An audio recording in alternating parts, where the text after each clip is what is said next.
నమస్తే, welcome to great Andhra. మనతో పాటు ఉన్నారు సీనియర్ పొలిటికల్ అనలిస్ట్ జిఆర్ మహర్షి గారు. నమస్తే సార్. నమస్తే అమ్మా. సార్, కూటమి ప్రభుత్వం ఏర్పడి 8 నెలల్లో వస్తుందని చెప్పి చంద్రబాబు నాయుడు గారు కూడా అన్నారు. అవుతుంది, ఇంకా 12వ తారీఖు అయిపోతుంది. అయితే ఈ నేపథ్యంలోనే ఆయన ఎప్పటి నుంచో ఏ ప్రెస్ మీట్లు పెట్టినా లేకపోతే ఎక్కడ మాట్లాడుతున్నా కూడా మేము సమీక్ష చేస్తున్నాము, పథకాలు ఇవ్వడానికి ఏమేమి చేయాలో అన్నీ ఆలోచిస్తున్నాం, మంత్రులతో మాట్లాడుతున్నాము, అందరూ కలిసికట్టుగా పనిచేస్తేనే మనం సంపదని సృష్టించి పథకాలని ఇవ్వడానికి వీలు కలుగుతుంది అని చెప్తూ ఉన్నారు.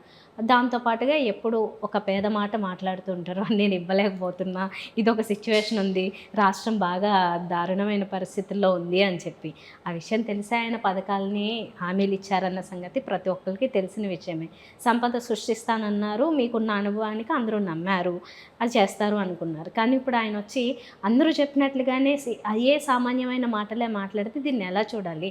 ఆయనే చెప్తున్నారు 3 దఫాలు నేను ఎన్నికైనప్పుడు ఎప్పుడూ చూడని ఒక సిచ్యువేషను ఇప్పుడు నేను ఈ 5 ఏళ్ళలో ఎదుర్కోవాల్సి వస్తుంది అని చెప్పి. సో ఇలాగా ప్రిపేర్ చేస్తూ ఇది ఒక రకమైన మైండ్ ఏంటంటే అందరికీ దాంట్లో ఫిక్స్ చేయడం, అంటే పథకాలు ఇవ్వకపోయినా ఎవరు ఏమో అడిగే సిచ్యువేషన్ రాకుండా ఉండడానికి ప్రిపేర్ చేసేస్తున్నట్లేనా? చంద్రబాబు గారు ఏం చేస్తారంటే, ఎప్పటిలాగానే ఇన్నేళ్లలో ఆయన రాజకీయాన్ని చూసిన వాళ్ళు ఎవరికైనా ఒకటి అర్థమవుతుంది. ఈ సమీక్ష సమావేశాలని అవని ఇవని ఎప్పటిలాగానే ఆయన ఒక ఆవు వేషం చెప్తారు. మీరు ఏమడిగినా ఆయన ఆవు వేషమే చెప్తారు. ఎందుకంటే ఆయన వెనకడికి అందరికీ తెలిసిన ఒక కథ ఉంది. ఒక ఆయన బాగా శాస్త్రాలన్నీ చదువుకున్న ఒక ఆయన పడవలో ప్రయాణం చేస్తూ ఉండగా ఆ జాలరిని అతన్ని పడవ నడుపుతున్న అతన్ని అడిగాడంట, ఏమయ్యా నువ్వు ఏం చదువుకున్నావు అంటే, అయ్యా నేనేం చదువుకోలేదయ్యా అన్నాడంట. ఏం మనిషివయ్యా నువ్వు, ప్రపంచం ఎంత విజ్ఞానం ఉంది, ఎంత శాస్త్రం ఉంది, ఏముంది, ఇన్ని ఉన్నాయి కదా, ఇవన్నీ చదువుకోకుండా కనీసం అక్షరజ్ఞానం లేకుండా ఎలా జీవిస్తున్నావయ్యా నువ్వు అని ఏదో అరిచాడట. అరిస్తే ఆయన ఆ జాలరి పడవ నడిపే అబ్బాయి, అయ్యా మీకు ఈత వస్తుంది అన్నాడట. రాదే అన్నాడట. ఇప్పుడు పడవ మునిగిపోయే ప్రమాదం ఉంది, ఇప్పుడు ఎన్ని శాస్త్రాలు చదువుకుంటే ఏం ప్రయోజనం, మీకు ఈత రాదు కదా, నాకు ఈత వస్తుంది అని చెప్పాడంట. అట్లా చంద్రబాబు నాయుడు గారు కూడా ఏమంటే తనకు ఈత వచ్చో రాదా ఆయన చెప్పరు, శాస్త్రాల గురించి మాడుతూ ఉంటారు. ఈరోజు ఇప్పుడు జరిగిన ప్రెస్ మీట్లో కూడా ఆయన ఏం మాడుతున్నారు, 8 నెలలు అయిపోయింది, మనము ఏమి చేయలేకపోతున్నాము, దీనికి కారణం ఏమిటంటే జగన్ విధ్వంసకర 5 ఏళ్ల పాలన వల్ల మనకి అన్ని దారులు మూసుకుపోతున్నాయి, స్కీములన్నీ ఆగిపోయినాయి, స్కీములన్నీ ఏదో ఫండ్స్ అన్నీ డైవర్ట్ చేశారు, అది చేశారు, ఇది చేశారు, ఇప్పుడు మనం చాలా దేశం చాలా క్లిష్ట పరిస్థితుల్లో ఉంది, డైలాగ్ నూతన ప్రసాద్ ఉన్నట్టు రాష్ట్రం చాలా క్లిష్ట పరిస్థితుల్లో ఉందని ఎప్పుడు అంటూ ఉంటాడు ఆయన. మీరు ఎప్పుడని లేదు ఆ మాట. 2014లో మీరు రాష్ట్రం విడిపోయింది, కొత్త రాష్ట్రం ఏర్పడింది, మీరు వస్తే అద్భుతాలు జరుగుతాయి అని ఆ రోజు జనం నమ్మారు కదా మిమ్మల్ని. 2014 నుంచి 19 వరకు ఏం చేశారు, అంత మునుపు విధ్వంసకర పాలన ఏమి లేదు కదా, ఉమ్మడి ఆంధ్రప్రదేశ్లో కదా మనం ఉన్నాము. మరి 14, 19 ఏం చేశారు, మీరు ఏం చేశారు అది చెప్పరు ఆయన.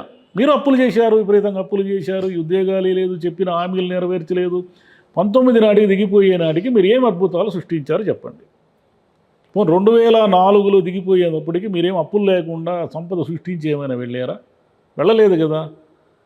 మీకు రెండోసారి అధికారం ఇచ్చినప్పుడు అని మిమ్మల్ని పూర్తిగా నమ్మే కదా ఇచ్చారు. మరి ఇప్పుడేమో మళ్ళీ జగన్ గారు వద్దనుకున్నారు, చంద్రబాబు నాయుడు గారు అయితే ఏదో చేస్తారు అని నమ్మి మీకు అధికారం ఇచ్చారు, బంపర్ మెజారిటీ ఇచ్చారు, 8 నెలలు అయిపోయింది.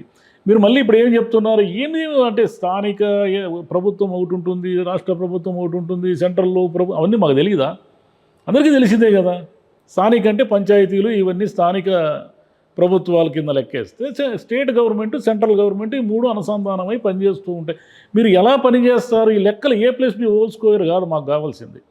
8 నెలల్లో మీరు ఎందుకు GST పడిపోతూ ఉంది? మరి జగన్ విధ్వంసకర పాలన చేసినప్పుడు ఎందుకు GST పెరిగింది? మీరు అందరికీ ఆమోదయోగ్యమైన పరిపాలన చేస్తున్నప్పుడు ఎందుకు GST డౌన్ అవుతుంది? GST డౌన్ అంటే ఏమిటంటే అర్థం ఏమిటంటే ప్రజల్లో కొనుగోలు శక్తి తగ్గుతూ ఉందని అర్థం, అంతే కదా. GST అంటే ఎందుకు తగ్గుతూ ఉంది? సరే, విధ్వంసకర పాలన వాళ్ళు చేశారు, అప్పులు చేశారు, మరి మీరు 1,30,40,000 కోట్లు అప్పులు చేశారు కదా. ఈ 8 నెలల్లో మీరు ఈ 1,40,000 కోట్లు ఎవరికి పంచారు, ఎవరికి ఇచ్చారు?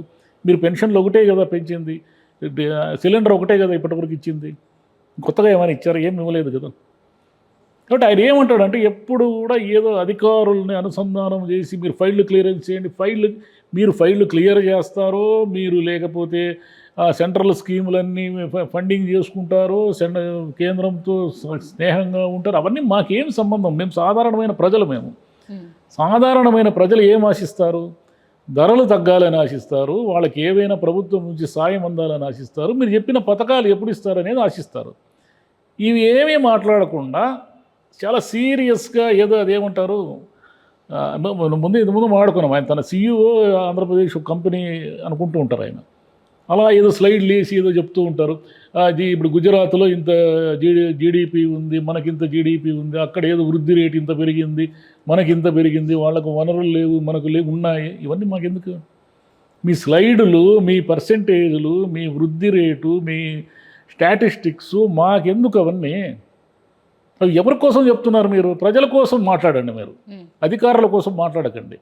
అధికారులు మీరు కలిసి పాలన చేస్తారనేది అందరికీ తెలిసిన విషయమే. ప్రజలకు ఏమిస్తున్నారు, ప్రజలకు ఎప్పుడు ఇస్తారు, ఏమిస్తారు, అది కదా మాట్లాడాలి. మీరేమిటో ఆయన ఒకటే మద్యం రేట్లన్నీ పెంచేసినాడు, దోచేసాడు అన్నారు.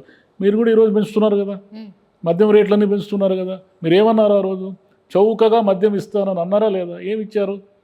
8 నెలలకే డీలర్లకు కమిషన్ లేదు, డీలర్లు గిట్టుబాటుగా. డీలర్లు అంటే ఎవరు? ఆయన ప్రభుత్వానికి ఆదాయం తెచ్చాడు, ప్రభుత్వం హ్యాండ్ ఓవర్ చేసి. మీరేం చేశారు? ప్రైవేట్ సిండికేట్లకు ఇచ్చారు మద్యాన్ని. సిండికేట్లకు ఈరోజు ఆదాయం లేదు. సిండికేట్లు అంతా ఎవరు? మీ పార్టీ వాళ్ళే కదా, కాదా? దాన్ని న్యాయంగా ఇచ్చారా? ఏమన్నా టెండర్లు, వైన్ షాపులు అవన్నీ లెక్కలు తీయండి.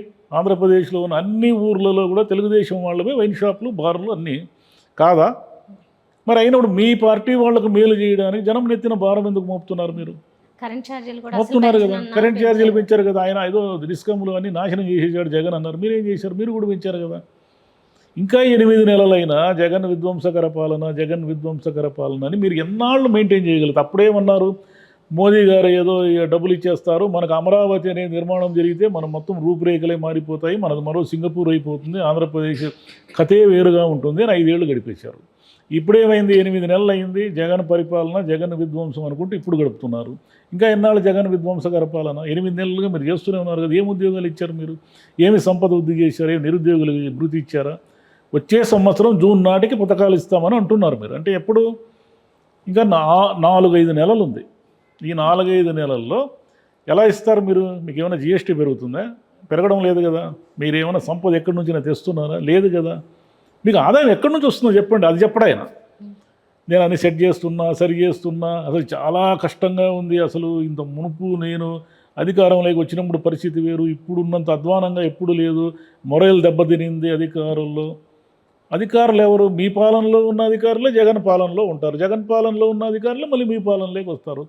వాళ్ళు ఉన్న అందరూ షఫల్ అయిపోరు కదా. గుజరాత్ నుంచో మహారాష్ట్ర నుంచి మీరు తెచ్చుకోలేరు కదా ఆంధ్రప్రదేశ్ అధికారులని. ఆంధ్రప్రదేశ్లో ఉన్న ఉద్యోగులే కదా మీ గవర్నమెంట్లో ఉండాలి. మొరలు దెబ్బతినిందంటే ఏ రకంగా దెబ్బతినింది? మీరు సరిచేయండి. 8 నెలలుగా మీరు వచ్చారు కాబట్టి కాన్ఫిడెన్స్ లెవెల్స్ అన్నీ పెరుగుతున్నాయి కదా, పెంచండి. ఏం పెంచారు? ఏమైనా శాఖల్లో ఏమైనా అవినీతి ఏమైనా తగ్గిందా? ఏమి తగ్గలేదు కదా. పోలవరం ఏమైనా శరవేగంగా నిర్మాణం అవుతుందా? అమరావతి ఏమైనా శరవేగంగా నిర్మిస్తున్నారా? ఏమి లేదు కదా. మరి ఏమీ లేనప్పుడు ఇంకా మళ్ళీ సేమ్ ఆ స్లైడ్లు వేసి ఆ ఆవేశం చెప్తే, ఇన్ని ఏళ్ళుగా మీరు 4వసారి ముఖ్యమంత్రి, ఇంకా మీరు ఆవేశాన్ని నమ్ముకుని ఇప్పుడు 2020 అదేంటి విజన్ అని పెట్టారు కదా. ఇప్పుడు మరి ఏమైంది? అది 2020 దాటిపోయి 5 ఏళ్ళు అయింది మనకు.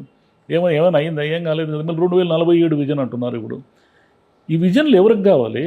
మనకు ఇన్స్టాంట్గా మాకు ఏం జరుగుతుంది అని. రైతులకి పెట్టుబడి సాయం కావాలి, రైతులకి గిట్టుబాటు ధరలు కావాలి, ఉద్యోగులకి 1వ తేదీ జీతం కావాలి, బీదా బిక్కి వాళ్ళకి గవర్నమెంట్ ఇచ్చే సంక్షేమ పథకాలు కావాలి, రేషన్ కావాలి. ఇది కదా కావాల్సింది. ఇది కాకుండా ఎంతసేపు మొరేలని, ప్రభుత్వ విధానాలని, జగన్ విధ్వంసకర పాలనని ఇట్లా ఎంతకాలం నడుస్తుంది? ఇట్లా నడవదు, అయిపోయింది. జనం కొంచెం తెలివి మీరుతున్నారు, జనానికి అన్నీ తెలుస్తున్నాయి. ఇప్పుడు సోషల్ మీడియా పెరగడం అన్నీ తెలుస్తున్నాయి కదా. ఏమనంటే సోలార్ విద్యుత్ వెలుగులు ప్రతి ఇంటికి పంచుతారంటారు. ఏమిటో అది?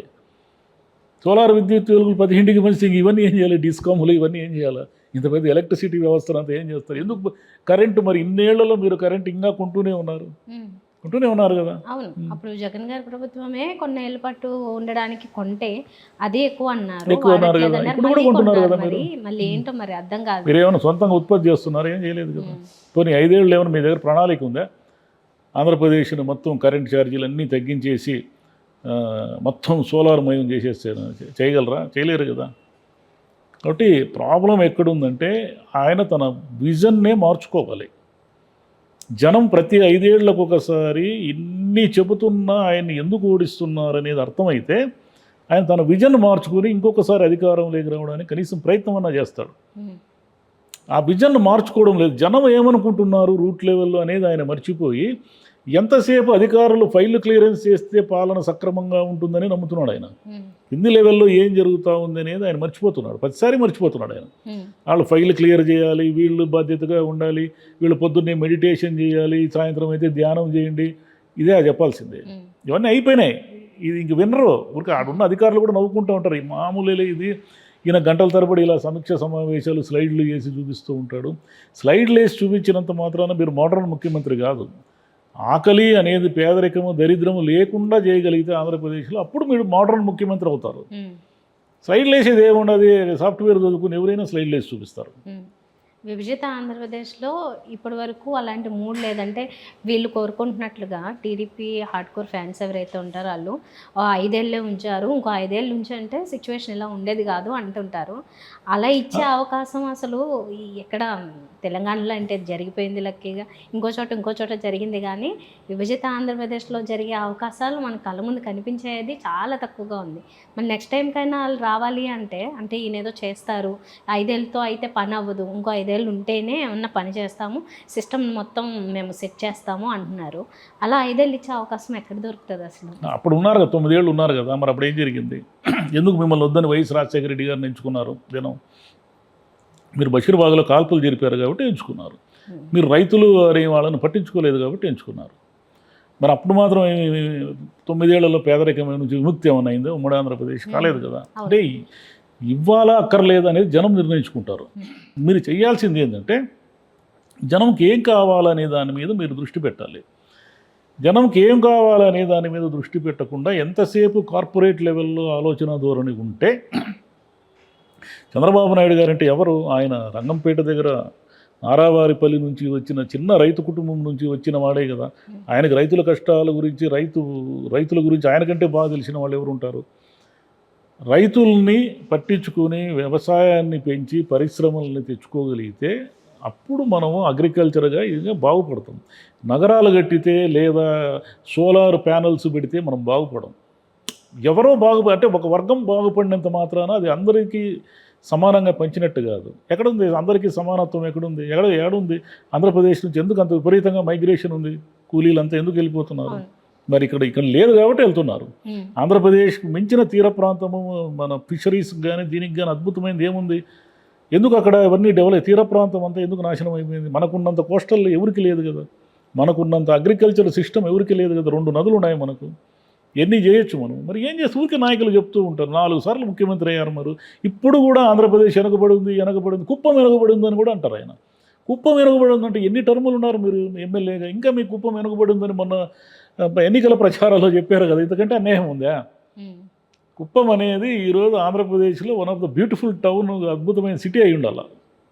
మీరు నిజంగా ఇన్ని టర్ములు ఎమ్మెల్యేగా చేసి ఇన్ని టర్ములు ముఖ్యమంత్రిగా చేశారు కాబట్టి ఆంధ్రప్రదేశ్ ఇప్పటికీ వెనుకబడి ఉందంటే మీరే కదా.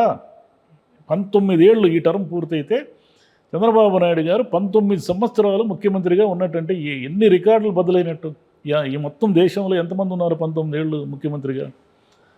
మరి ఇన్ని రికార్డులు ఉన్నటువంటి ఆయన మళ్ళీ ఇప్పుడు స్టిల్ సేమ్ చెప్తున్నారు. ఆయన వెనుకబడి ఉంది, లక్షల అప్పులు అయిపోయినాయి, కోట్ల అప్పులు అయిపోయినాయి, ఇదయింది అదయింది అని చెప్తున్నారు. జగన్ పాలన వల్ల ధ్వంసం అయిపోయింది. ఇంకేం 8 నెలలు అయింది, ఇంకా ఏం ధ్వంసం? ఇంకా మీకు ఇంటిని స్వాధీనం చేసి 8 నెలలు అయింది, ఇంకా ఎలకలు ఉన్నాయి, పందికొక్కులు ఉన్నాయి, బొద్దింకలు ఉన్నాయి అంటే మేమేం చేసేది? అవన్నీ తరమ్మనే కదా మీకు అధికారం ఇచ్చింది.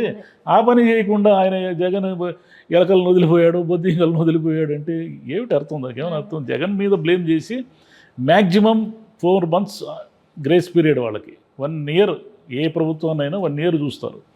1 year దాటిన తర్వాత జగన్ ప్రభుత్వం మీద ఒక్క వాక్యం కూడా మాట్లాడే హక్కు వీళ్ళకి లేదు. అయిపోయింది, టైం అయిపోయింది. అవును. ఇక మాట్లాడే హక్కు ఆయనకు వస్తుంది, ఉమ్. జగన్కు వస్తుంది. ఏమయ్యా సంవత్సరం అయింది, ఇంకా ఏం చేస్తున్నావు, ఏం చేసావు, నువ్వు చెప్పింది ఏంది, చేసింది ఏంది అని ఇంకా అడగడం వాళ్ళు మొదలు పెడతారు. ఉమ్. కాబట్టి వాళ్ళు వీళ్ళు రాజకీయం కాదు, జనానికి ఏం జరిగింది అనేది ముఖ్యం. అది అది అది కనబడడం లేదు, కళ్ళకు స్లైడ్లు కనిపిస్తున్నాయి అంతే మనకు. అవును. ఆయన చెప్పిన విషయాన్నే ఆయనే చేయలేకపోతే ఇంకేం చెప్పాలి? లేకపోతే ఆ కలేజా సినిమాలోలాగా నువ్వు అనుకో స్వామి, నువ్వు అనుకుంటే అవుతుంది అని చెప్పి ఇంక జనమే అడగాలి, నువ్వు అనుకుంటే అవుతుంది అని. ఎందుకంటే ఆయన అనుకుంటే ఏదో ఒకటి చేస్తారు. సువర్ణావకాశం చంద్రబాబు నాయుడు గారికి ఏమి చెయ్యాలన్నా కూడా ఈ 5 ఏళ్ళు సువర్ణావకాశం. ఎందుకంటే ఆయన ఆయన జనం పైన ఆధారపడిన సెంట్రల్ గవర్నమెంట్ ఉంది, సెంట్రల్ గవర్నమెంట్లో కూటమి ఉంది, కూటమితో ఉంది, వీళ్ళు అందరూ అనుకూలంగా ఉన్నారు ఆయన. ఇప్పుడు పవన్ కళ్యాణ్ అయినా జనసేన కూటమిలో ఉన్నా ఆయనే ఈయన కాదని పోవడం లేదు కదా, ఈయనకు వ్యతిరేకంగా ఏం రాజకీయాలు చేయడం లేదు. అంటే పొత్తుల్లో ఉన్న వాళ్ళు తమకు పూర్తిగా అనుకూలంగా ఉండడం కూడా చిన్న విషయం ఏం కాదు. అన్నీ కలిసి వచ్చాయి, అన్నీ కలిసి వచ్చాయి ఆయనకి. ఆయన ఏం వెన్నుపోట్లు ఏం పడవడం లేదు కదా, చాలా అదృష్టం. చాలా మామూలుగా నార్మల్గా మీతో కలిసిపోయి ఉన్నాడు కదా. మరి ఇంక బీజేపీ కూడా మిమ్మల్ని ఏమి పక్కన పెట్టి మిమ్మల్ని ఇగ్నోర్ చేయడం లేదు కదా. మరి ఇన్ని కలిసి వచ్చినప్పుడు ఆయన ఇంకా జగన్ పాలన, జగన్ విధ్వంసము ఇంకా నేను నా వల్ల కావడం లేదు సరి చేయడము అంటే మీ వల్ల కావడం లేదేమో నిజంగానే అనుకుంటారు. రైట్. నమ్మకాన్ని కుదుర్చుకునే పని చేయాలి ఆయన ముందు. Right sir, thank you. Thank you.